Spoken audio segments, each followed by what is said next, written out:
Hello, classroom.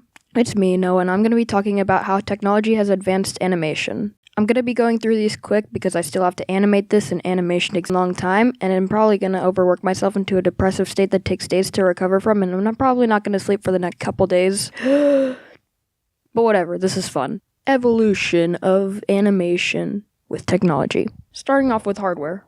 Now, a long time ago, people used to animate with pencils, papers, pretty much stuff that you'd draw with, like in art class and stuff like that. They had high quality pencils and stuff, and it was the bomb.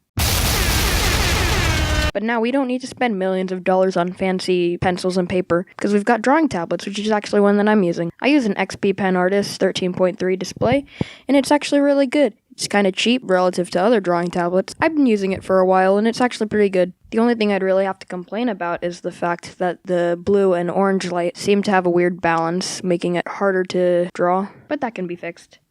I think. I hope. And you guys remember way back when I said that they used pencils and papers and stuff like that to animate? Well, they actually used flipbook animations back then. For those noobs that don't know what flipbook animation is, it's pretty much when you get a bunch of pieces of papers, draw out each frame completely from scratch in the next paper, and then making it slightly different. And then when you flip them, like a little book, it gives the illusion that something is moving. Which brings me on to the next subject. Software. Now we don't need all these pencils and papers and stuff, so don't worry about those trees. So put down those pencils and papers, ladies and gentlemen, because now we're using animation software. There are different kinds of animation out there, so depending on the software you buy, you'll be able to do different kinds. There's Flash animation, there's Toon Boom animation, all that fancy stuff. I use Flash CS4 to animate, and it's pretty good. It's an old version of Flash, so it's cheaper. Next up, networks. Now, networks are very important for animators, especially if you're working in large-scale companies, because, let's face it, one person couldn't animate all that.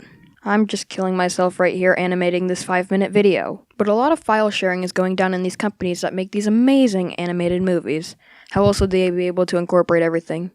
Like, literally, for animation, there's different departments. There's character design, hair design, clothing, lighting. Like, seriously, how? Also, if you're a solo animator, like myself, you can send these to friends before you post them online and people judge them so they can get good feedback from them. Also, there's big networks like the internet and stuff like that, where it can help us get sound effects, tutorials, graphic symbols. It's great. Then there's data. Now, as you can imagine, animating takes up a lot of data. You'll have millions of frames just for 5-minute videos, different layers, etc. Not to mention audio files, extra pictures that you're going to want to incorporate, sound effects, and it's just a lot of data, okay? Trust me on that.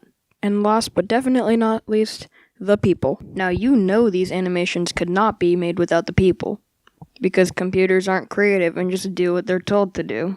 There's the people behind the voices, there's the people who animate, there's the people who create the programs, the people who build the drawing tablets. Like I said earlier, to make a full-fledged animated movie, it takes a lot of people. And even with those millions of people, it still takes like a year or so to make an animated movie. These people have to work together and share ideas together and stuff like that.